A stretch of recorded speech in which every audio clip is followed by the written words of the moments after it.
Mine of knowledge کے معزز سامعین السلام علیکم۔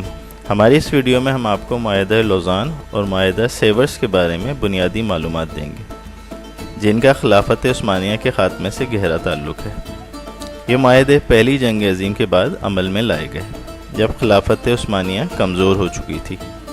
اس ویڈیو میں ہم بتائیں گے کہ کیا معاہدہ لوزان کے 2023 میں ختم ہونے کے بعد سلطنت عثمانیہ کا آیا ہونے والا ہے یا نہیں۔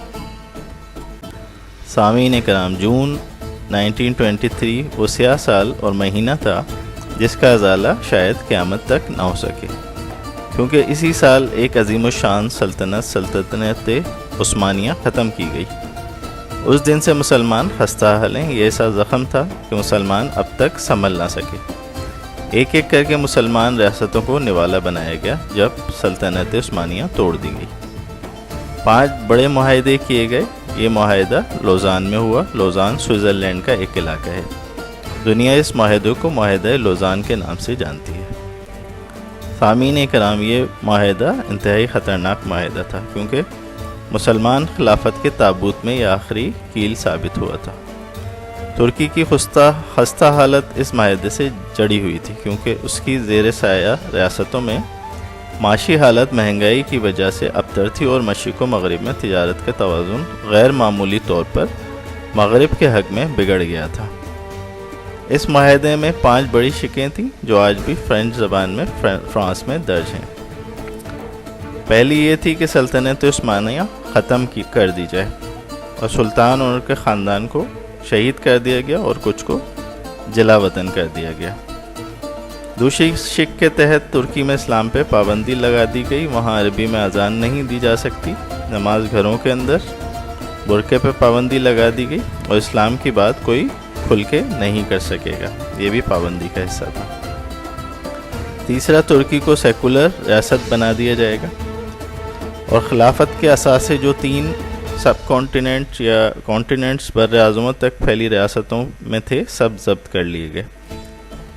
چوتھا، ترکی اپنی ہی زمین سے معدنیات نہیں نکال لے گا، اس کی ہر چیز خریدنی پڑے گی۔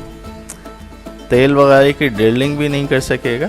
یہ پابندی سب سے زیادہ خطرناک تھی کہ وہ اپنی معدنیات تک نہیں نکال سکتا تھا۔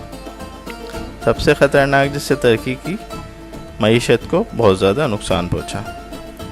پھر ترکی میں ایک سمندر ہے، باسفورس، جو دنیائے تجارت کے لیے ریڑھ کی ہڈی سمجھا جاتا ہے۔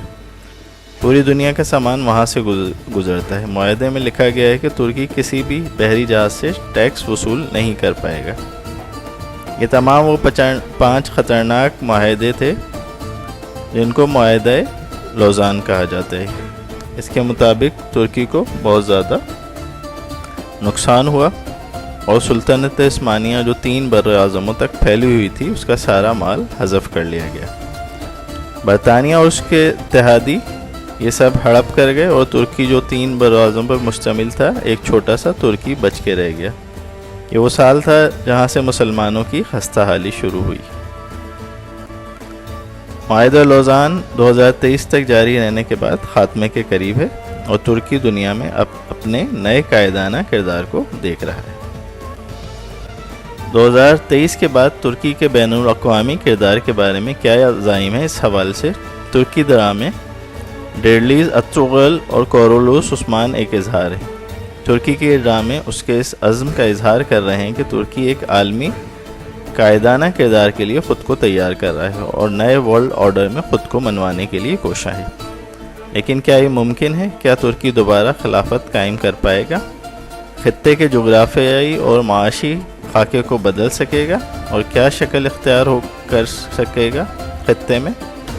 رجب طیب اردگان نے ترکی ریپبلک کے سالانہ اجلاس میں اشارہ دیا ہے کہ 2023 ترکی کا انقلابی سال ہوگا انشاءاللہ اور سارے خطے کا مستقبل کو نئی شکل دے دے گا۔ انہوں نے مزید کہا کہ ترکی نئی فتوحات اور کامیابیوں کے دروازے پر کھڑا ہے۔ انہوں نے کہا کہ خلافت عثمانیہ کے پیٹھ میں پہلا خنجر پہلی جنگ عظیم کے دوران سیورس معاہدے میں گھونپا گیا، جس میں ترکی کو اپنی بڑی زمینیں یعنی سائپرس، لیبیا، مصر، سوڈان، عراق اور شام کے کئی حصوں سے محروم کر دیا گیا۔ یہ سیورس معاہدہ 1920 میں ہوا، مگر ترکی نے اسے ماننے سے انکار کر دیا اور اتحادیوں کے خلاف لڑائی جاری رکھی اور ان پر فتح حاصل کی۔ پھر 1923 میں معاہدہ لوزان کے تحت مصطفیٰ کمال اتا ترک نے ماڈرن سیکولر ترکی کی بنیاد رکھی۔ 1923 کے بعد ترکی آئل کی ڈرلنگ شروع کر کے اپنی طاقت بہت بڑھانا شروع کرے گا۔ دوسرا، پابندی ہٹنے کے بعد وہ بلیک سی اور بحریہ مرمرا کو ملانے والا راستہ یا چینل بھی تیار کرنا شروع کرے گا۔ یہ ترکی کو عظیم تر بنانے کا سفر تیز کر دے گا۔ ترکی کی شام اور عراق میں مداخلت فوجی بنیادوں پر اس کے فوجی عزائم بھی واضح کر رہے ہیں۔ خطے میں صرف ایران اور اسرائیل اس کے فوجی اور قائدانہ عزائم کی راہ میں رکاوٹ ہیں۔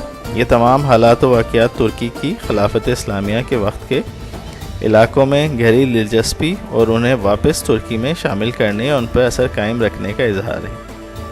ترکی عالمی طور پر اسلامی دنیا کے لیے کارآمد کردار کا بھی خواہاں ہے۔ نئے عالمی تناظر میں نئے حلیف تشکیل پا رہے ہیں اور ترکی امریکہ، سعودی عرب، ویسٹ کے بجائے چین، روس اور ایران کا اتحادی بنتا نظر آ رہا ہے۔ پاکستان کو ایک نئے ابھرتے طاقتور ترکی کا حلیف بن کر اس کی معاشی مارکیٹ اور فوجی طاقت سے فائدہ اٹھانے کا بہترین موقع ہے۔ جیسا کہ شروع میں ہم نے بتایا، سلطنت عثمانیہ کا زوال معیشت کی کمزوری کی وجہ سے تھا۔ یہی وجہ سوویت یونین کے ٹکڑے ہونے کا بھی سبب بنی۔ لہٰذا نئے ورلڈ آرڈر کے اندر معیشت ایک بہت بڑا رول رکھتی ہے، اور جو کنٹریز معیشت کو اپنی اسٹرانگ بنائیں گے وہی اپنی فوجی طاقت کو بھی بہتر بنا سکتے ہیں اور کمیونٹی آف نیشنز میں وہ ایک قائدانہ کردار ادا کر سکتے ہیں۔